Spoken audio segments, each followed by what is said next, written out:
Ya, baik. Assalamualaikum warahmatullahi wabarakatuh. Waalaikumsalam warahmatullahi wabarakatuh. Selamat siang, salam sejahtera bagi kita semua.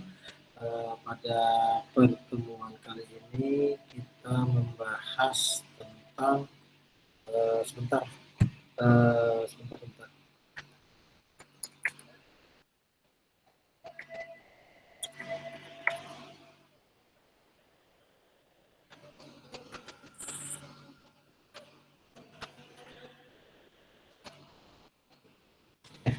Kita membahas tentang geostrategi Indonesia. Ya. Itu saya mau izin untuk share screen dari materi tersebut ya.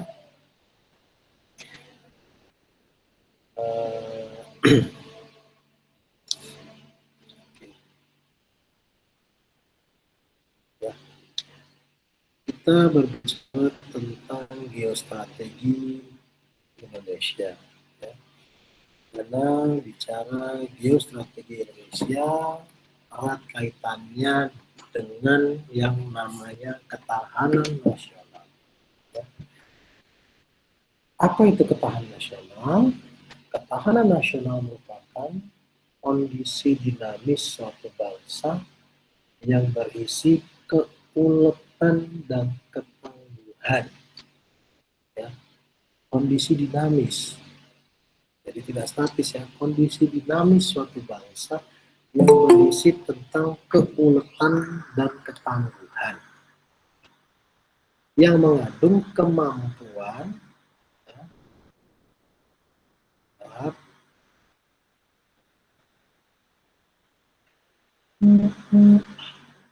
ada yang masuk, jadi saya terganggu ketika ada yang masuk.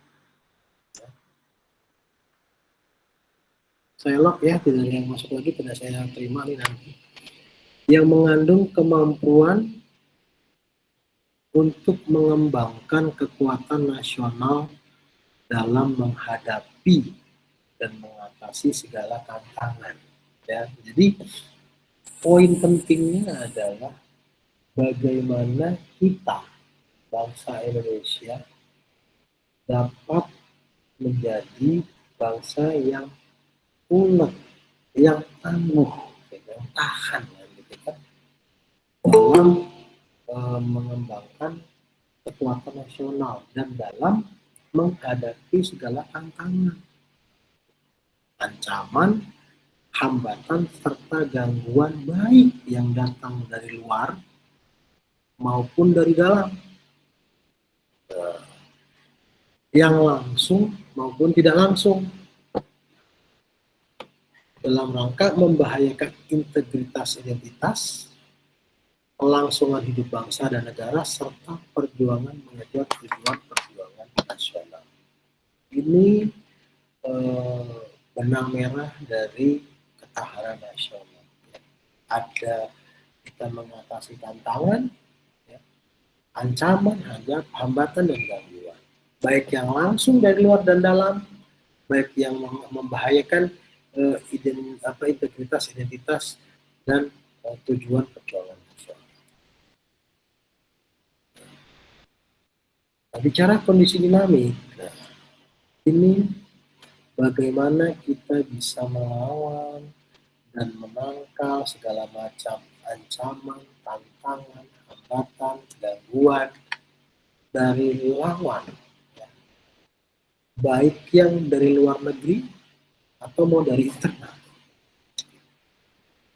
Bagaimana kita bisa ulet dan tangguh. Bukan hanya berpikir kita diserang seperti Palestina yang mendapatkan agresi militer dari Israel. Tidak hanya itu. Perang sekarang lebih rumit. Ya. Perang menghadapi perekonomian dari luar. Perang menghadapi sosial budaya dari luar. Ya. Perang menghadapi bencana perusakan generasi moral, perusakan moral generasi muda, baik dari tadi sosial budaya, informasi, dan begitu loh. Bahkan sampai obat-obatan terlarang psikotropika itu juga bagian ancaman dari luar. Apa yang ancaman dari dalam? Adanya pertikaian antar suku bangsa, ya kan? Adanya mulainya masuknya ideologi-ideologi non Pancasila, itu ancaman dari dalam. Perilaku korupsi, ancaman dari dalam. Ya, perilaku degeneralisasi moral, gitu. Ya, itu ancaman dari dalam. Nah, ini yang menjadi core bisnis ya dari ketahanan nasional. Bagaimana kita bisa ulet dan tangguh. Itu semua dapat membahayakan integritas, identitas, kelangsungan hidup, dan perjuangan dalam mengejar tujuan nasional. Apa tujuan nasional kita? Sering saya sebutkan. Yang pertama apa? Melindungi segenap bangsa Indonesia. Kita harus berupaya itu, melindungi semua warga negara Indonesia. Memajukan kesejahteraan umum. Ya. Mencerdaskan kehidupan bangsa. Dan melaksanakan ketertiban dunia. 4 poin itu yang menjadikan tujuan nasional. Bagaimana dalam rangka mencerdaskan kehidupan bangsa kalau peserta didiknya sibuk main TikTok, pun gurunya main TikTok? Apakah ada nilai-nilai yang mendidik atau kita filterisasi oleh kita tidak bisa menolak dan menahan informasi, gaya hidup dan lain sebagainya yang berasal dari luar, tapi tidak 100% kita mengikuti itu sehingga dapat membahayakan identitas kita apa gitu. Jangan sampai identitas kita menjadi pudar karena pengaruh-pengaruh dari luar tadi. Ya, ini ada lagi yang masuk ini Kristiana enggak. Mohon maaf ya mengganggu konsentrasi kita nih. Ini lagi Erika Suci. Terakhir ya, saya tidak berikan kesempatan karena mengganggu konsentrasi nih.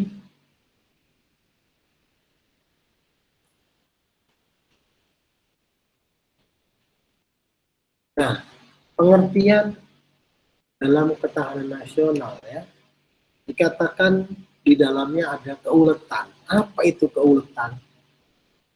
Keuletan adalah usaha terus secara giat dengan kemauan yang keras ya dalam menggunakan segala kemampuan dan kecakapan untuk mencapai tujuan dan cita-cita. Itu yang dikatakan ulet. Jadi berusaha terus dengan giat, dengan kemampuannya, ya, segala kemampuan dan kecakapan untuk mencapai tujuan dan cita-cita. Apa tujuan dan cita-cita kita tadi? Melindungi, mensejahterakan, memajukan, mencerdaskan. Kemudian ketangguhan, kekuatan yang menyebabkan seseorang atau sesuatu dapat bertahan, menderita dan kuat menanggung beban. Tahan. Kita di tengah wabah COVID-19 sebenarnya kita harus tahan, harus tangguh melawan ganasnya COVID-19. Ya, kita harus sadar bahwa gerakan 5M, bahwa kita harus melakukan prosedur kesehatan, itu menunjukkan ketangguhan kita dalam apa? Dalam menerima beban.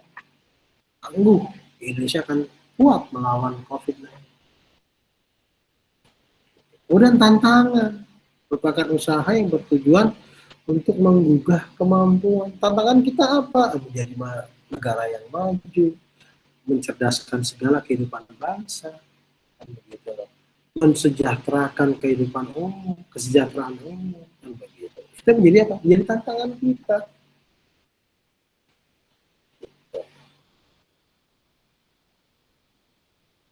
Adalah ancaman. Usaha yang bersifat mengubah atau merombak kebijakan dan dilaksanakan secara konseptual, kriminal, dan politis. Ancaman bisa dari luar, bisa dari dalam. Ancaman untuk merubah undang-undang dasar, ancaman untuk merubah ideologi, ancaman untuk merubah kebijakan-kebijakan yang sudah pro rakyat dan sudah berjalan dengan baik, dirubah dengan kebijakan-kebijakan yang berpihak pada kelompok-kelompok tertentu. Itu bagian dari ketahanan negara. Kita harus menjaga dan mengantisipasi ancaman. Itu dari dalam, belum dari luar. Ancaman kelompok-kelompok asing yang ingin menguasai hasil bumi Indonesia dengan cara apapun, apakah dengan cara memasok tenaga ahli, apakah dengan cara memberikan pinjaman ke Indonesia sehingga Indonesia memiliki hutang yang banyak dan pada akhirnya diambil alih oleh suatu negara tertentu. Itu bukan ancaman yang harus kita hadapi bersama. Yang berikutnya ada hambatan. Kalau hambatan itu dari mana? Berasal dari dalam.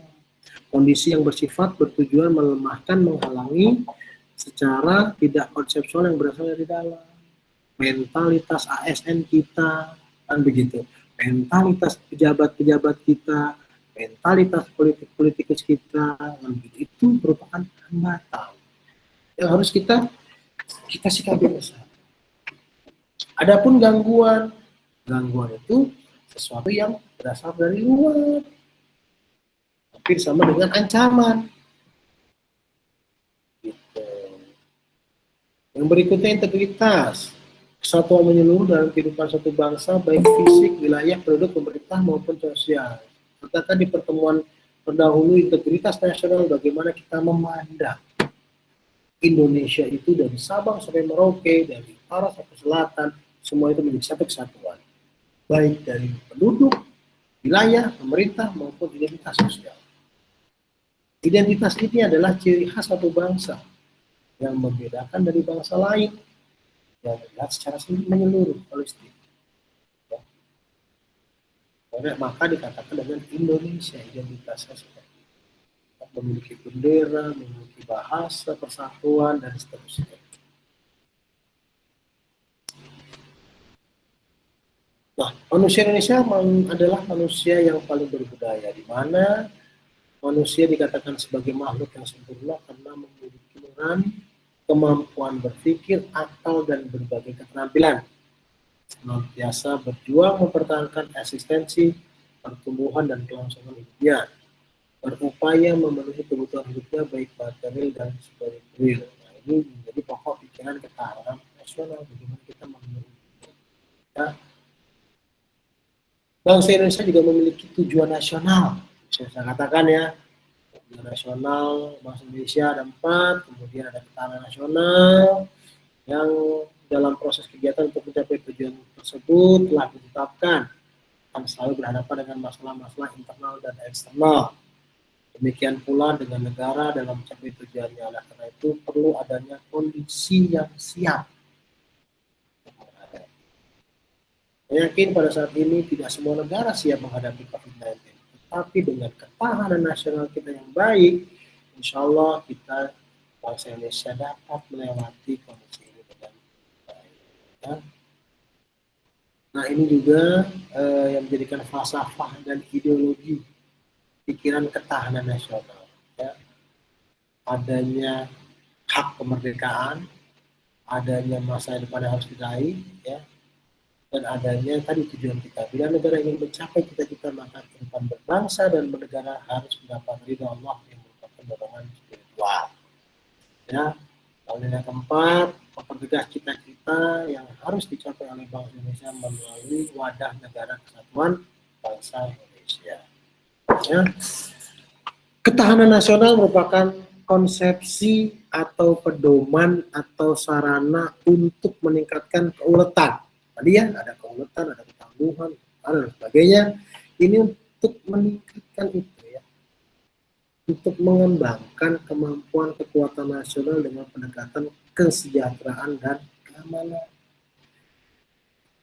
Pendekatan kesejahteraan dengan cara apa? Menumbuh kembangkan nilai-nilai nasional untuk kemakmuran. Jadi di situ ada yang namanya keadilan sosial, kesejahteraan umum, dan ada yang namanya pendekatan keamanan, melindungi keberadaan Indonesia dari ancaman dan gangguan.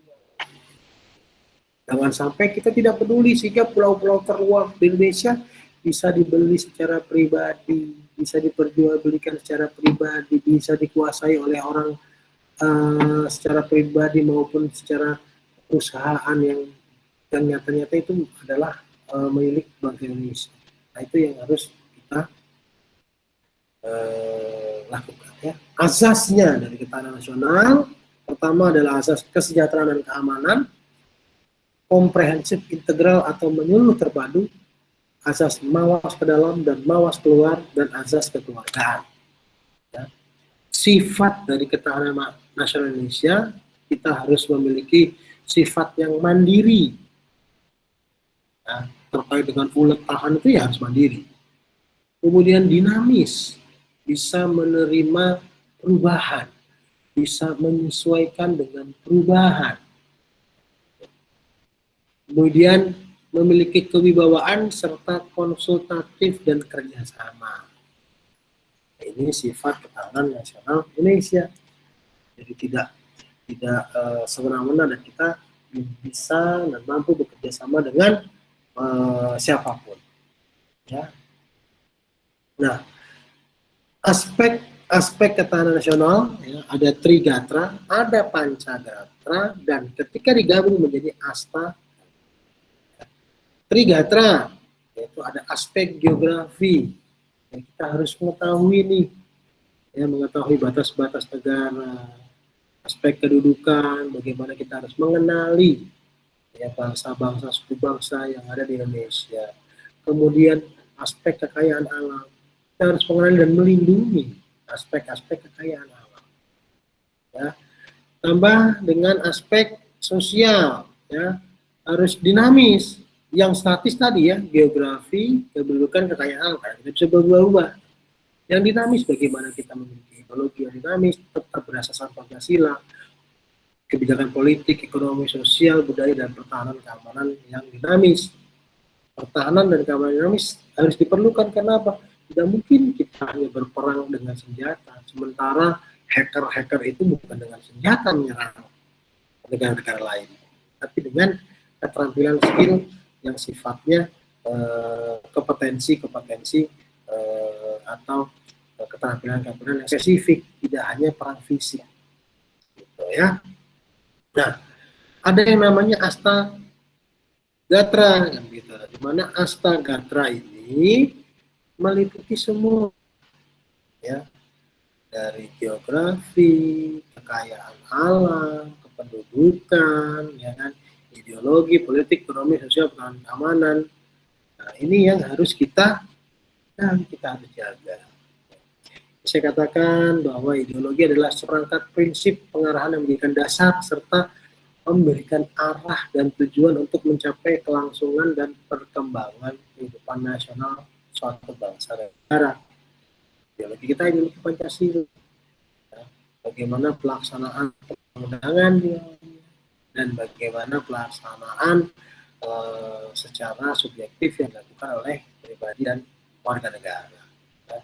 Makin tinggi kesadaran dan ketaatan suatu bangsa mengamalkan ideologi negaranya, makin tinggi pula ketahanan di bidang ideologi. Ya, makin kuat kita memegang teguh dan mengimplementasikan nilai-nilai Pancasila, semakin kuat. Ya, dari ancaman ideologi luar yang tidak sejalan dengan ideologi kita. Politik, ya, di sini kita sudah banyak ya menjadi kebijakan atau kumpulan pelaku atau kelompok politik dalam mencapai tujuan. Ya. Misalkan sikap kita terhadap yang baru-baru ini agresi militer di jalur Gaza itu juga bagian dari kebijakan politik kita. Ya, politik merupakan suatu cara atau kebijakan yang ditempuh untuk melakukan suatu perubahan dalam kehidupan masyarakat agar dalam setiap kehidupan bersikap dan bertingkah laku sesuai dengan tujuan yang ingin dicapai oleh orang yang memiliki kekuasaan. Ya, kehidupan politik dapat dibagi menjadi dua sektor. Ya. Ada sektor masyarakat yang memberikan input, masukan kepada pemerintah dalam bentuk tuntutan masyarakat, dan ada sektor pemerintah yang berfungsi sebagai luaran, memberikan kebijakan. Ya.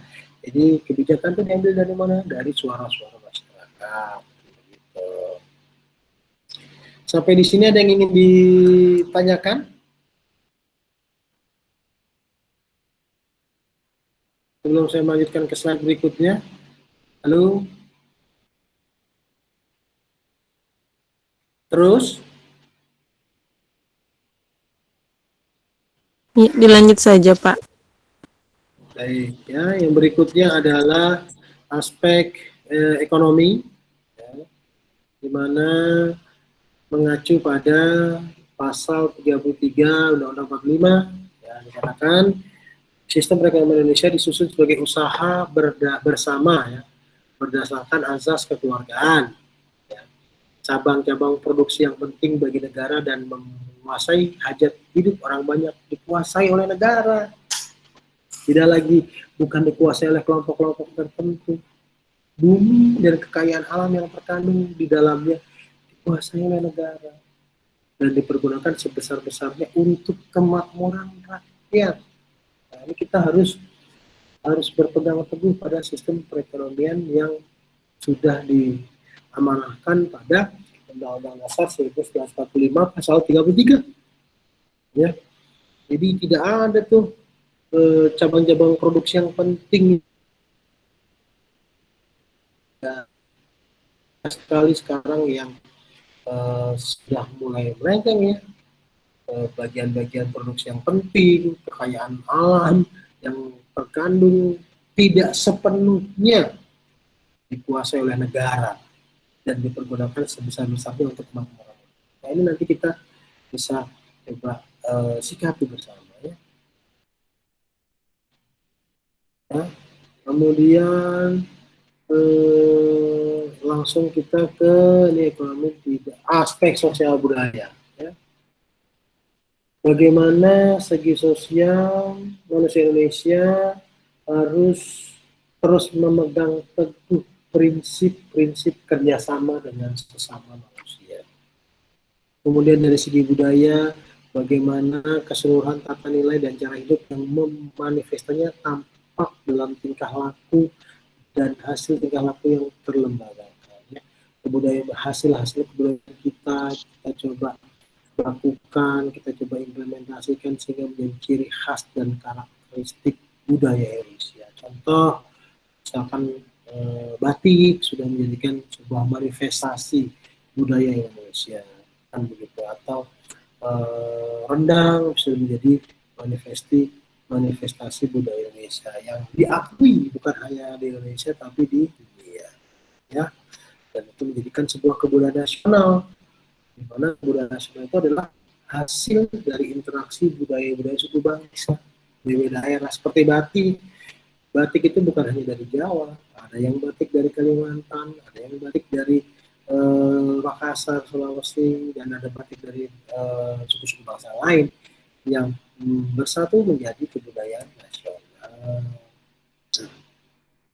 Kita bicara aspek pertahanan, bagaimana kita bisa menghadapi ancaman dari luar negeri yang bukan hanya menjadi tanggung jawab TNI. Kaman diarahkan untuk menghadapi ancaman dari dalam negeri dan menjadi tanggung jawab Polri.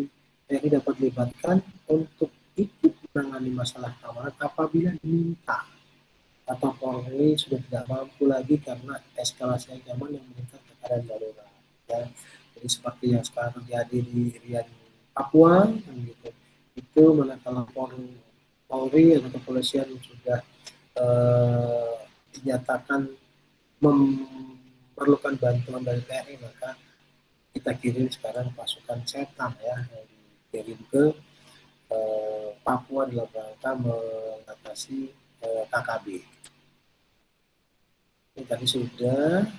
Nah, ini langkah-langkah memperkuat ideologi, ya, pengamalan Pancasila harus dikembangkan. Dan ideologi Pancasila terbuka, ya, harus direlevansikan dan diaktualisasikan nilainya agar sesuai dengan perkembangan zaman.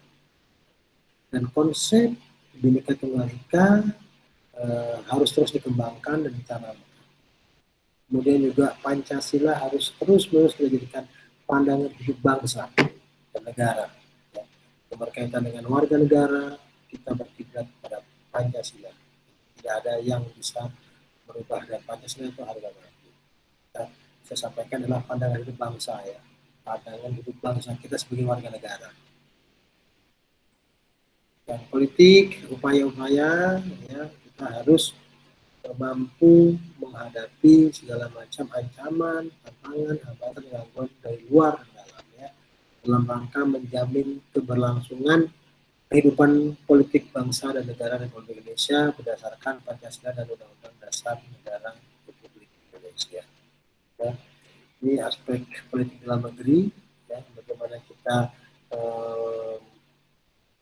melaksanakan sistem pemerintahan, ya, yang diamanatkan oleh Undang-Undang Dasar, kemudian mekanisme politik, ya, yang menitikberatkan kepada musyawarah dan mufakat, kemudian kepemimpinan nasional yang mampu mengakomodasikan aspirasi hidup dalam masyarakat, serta terjalinnya komunikasi timbal balik antara masyarakat, kelompok, golongan dalam masyarakat dalam rangka mencapai tujuan nasional dan kepentingan nasional.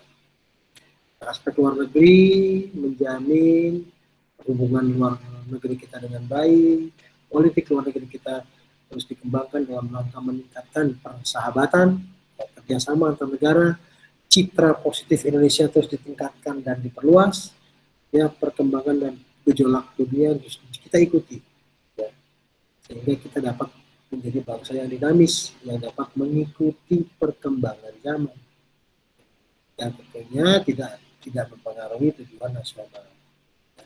Meningkatkan kualitas sumber daya manusia dan perjuangan bangsa Indonesia menyangkut kepentingan nasional seperti melindungi kepentingan Indonesia.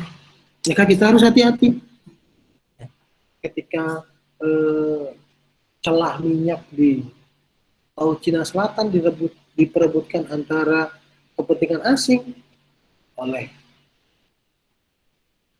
Cina sendiri, oleh Amerika, oleh bangsa-bangsa sekitar Laut Cina Selatan. Manakala eskalasi di daerah tersebut memanas dan menjadi peperangan, dampaknya paling besar bangsa Indonesia. Manakala meledakkan bom dan lain sebagainya di situ seperti yang terjadi di Gaza, paling terkena dampak saudara kita yang di Sumatera. Itu juga kita harus sikapi, maka kita harus menjaga hubungan luar negeri untuk meningkatkan kesejahteraan kerjasama internasional di berbagai bidang.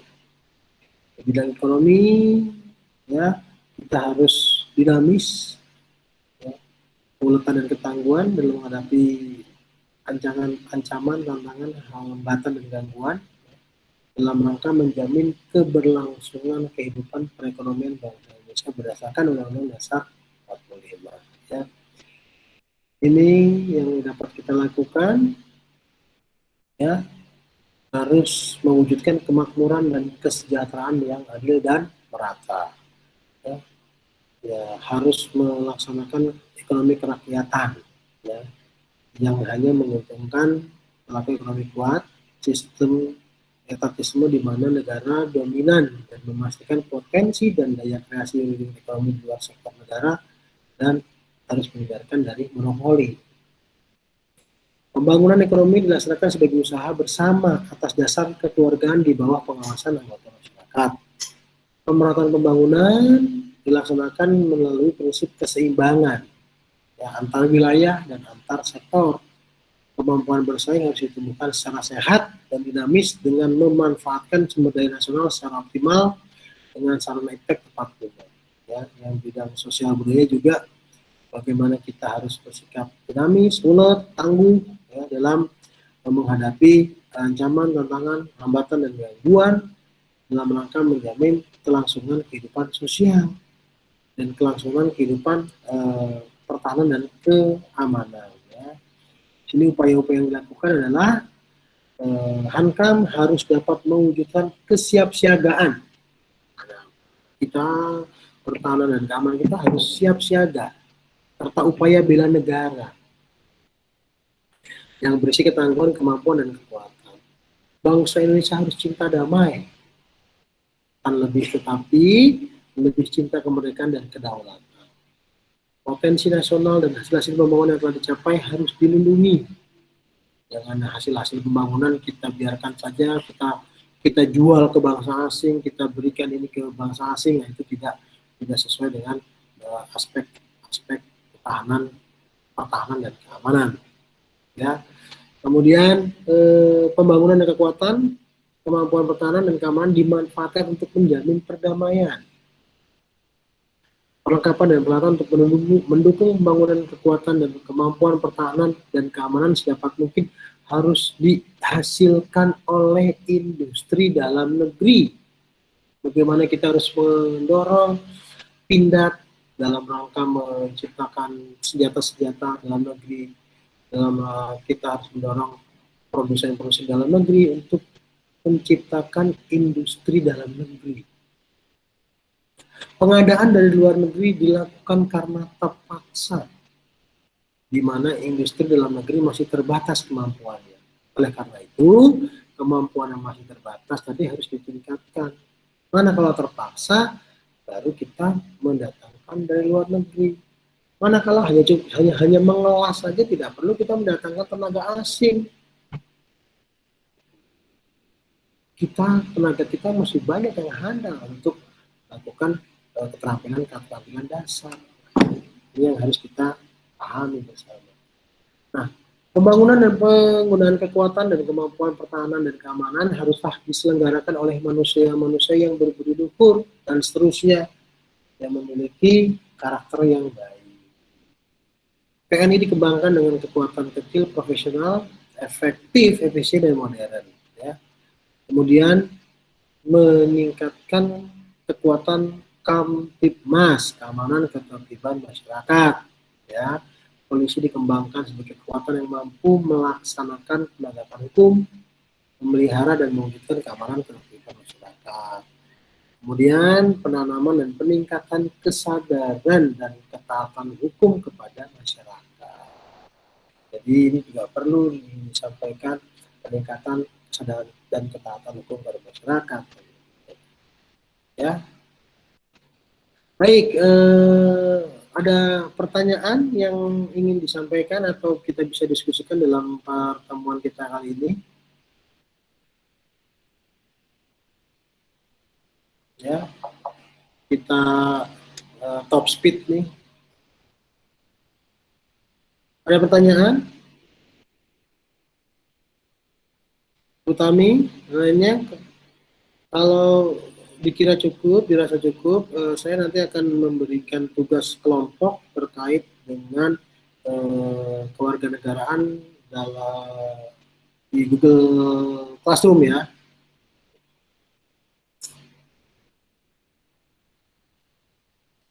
Halo? Mungkin cukup, Pak. Baik, kalau cukup saya akhiri perkuliahan kita kali ini. Untuk tugas nanti saya sampaikan di dalam Google Classroom melalui WhatsApp nanti saya sampaikan lagi ya. Saya akhiri perkuliahan kali ini. Semoga minggu depan kita dapat melaksanakan dengan baik dan diberikan kesehatan oleh Allah Subhanahu wa taala ya. Baik, assalamualaikum warahmatullahi wabarakatuh. Waalaikumsalam warahmatullahi wabarakatuh. Pak.